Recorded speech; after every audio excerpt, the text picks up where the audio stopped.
You know, the list of equipment is always a very difficult thing for me because producers like to have a list from me that how many lights, how many 2Ks, how many 5Ks, and I usually say, I don't know. Because I haven't seen the set, I don't know what I'm going to be doing here. So why do they need a list? It depends on if you are shooting interiors or exteriors. Yeah. On exteriors, I love to use HMI lights. Nowadays, you know, the LED lights, actually, I'm starting to fall in love with the new lights, you know, which takes less power, you know, less electricity. And they come in tungsten as well as daylight. But basically, if I am working on the set, it's probably going to be mostly tungsten. Okay. Occasionally, if I want to mix the light, which I like to do it a lot, then I will use HMIs actually for daylight coming into the windows and use tungsten light to create the warm feeling of the interior lights. Well, the producer always asks for a list very early on, as Vilmos is saying, before you've seen any location or you've only read the script. But truthfully, I can give them a list. And it's almost always correct because it's just a little bit of everything.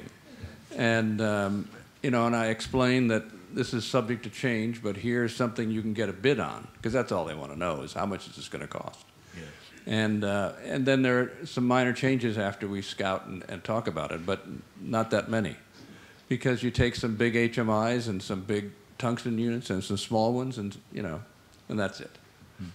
It turns out it's almost always the same, so, for me. And so I'm a producer. Can you detail me a list just off the top of your head? You read the script. What do we need? Two 18K Fresnels, two 12K pars, two 4K pars, some 2500, some 1200, some LED lights, 4 10Ks, 6 5Ks, 8 2Ks, 8 1Ks, 4 tweenies, low light kit, 4x4 fluorescents, 2x4s, single tubes. That's it. Cool. Ladies and gentlemen, we have to applaud this. Now we understand why we need a gaffer. You know, in France it's not the same. What's very nice in the States, then you work with package, and you ask for package, and you quiet because you know then you have more or less everything on the truck. In France, you have a production manager around you, and if you ask for two 20Ks, for example, why two? You know, why one? It's much more difficult. I really don't like to order more than I need. I don't like to order things just in case. And I've been fortunate to work with production managers who feel they've hired the right people, and then they just do as they're asked to do. And if I order two 20Ks, it's because I need two 20Ks. And rarely am I questioned about that. So I feel very fortunate about that. About light, Vilmos said everything. One thing very important for us, sometimes we're working on the quite low budget or middle budget, it's the apparition of the fluorescent 15 or 20 years ago. Yeah.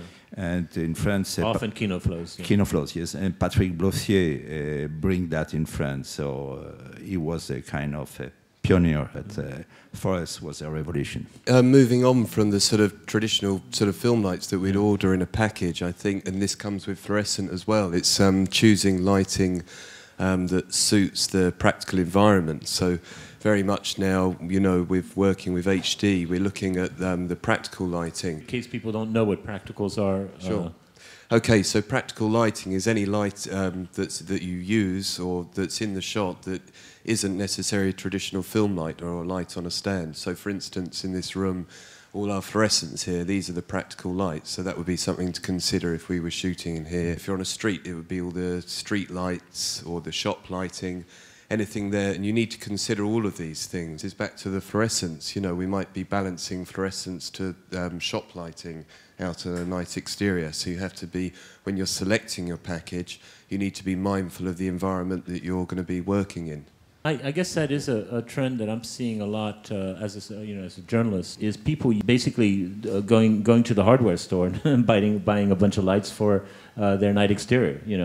I'm thinking of Greg Fraser on Killing Them Softly, for example. He did night exterior. They just went and bought a bunch of bulbs and kind of peppered them around the background of a night exterior, and wasn't a lot of light, but just enough to give a few little glints and stuff, and also using industrial fluorescence, instead of kinoflows. Although they have a kind of they're very green and so on, but saying, well, that's what urban environments look like, that kind of thing. So I'm seeing a lot of practical and kind of industrial lighting creep into the list. That's right, and along with sodium lighting as well, that's another one to add. We've often shot and we've actually used sodium fixtures and we've adapted them and put them on stands. So when you're working in a practical sort of light environment, you're maybe on a low budget thing, you're sort of working with the lights that are around you.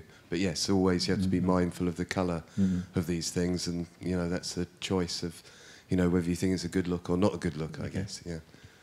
As Michel was saying about production manager, they'll all say, why do you need 2 lights? And I think that the dynamics from my point of view is that when you do an original list, you actually put in not more than you need, but you cover yourself. And I see, as part of my input into the working process, is that I'm constantly dealing with production managers on a daily basis. Do we really need that? And of course, when you're a cameraman, you don't want to be bothered about all that. So if you manage the list and you say, well, we can send that back and we can put this here, that you're constantly working out that you're on you allude to the fact you're on the producer's side. Last year we worked on Batman, and then we went to Quartet, which is a great British movie. It's amazing. I don't know whether you all saw it yesterday, but it was a fantastic film, and with John de Boorman, and the contrast between the two, whereas I was trying to explain to the producer, well, I need extra guys. Yeah, all right then.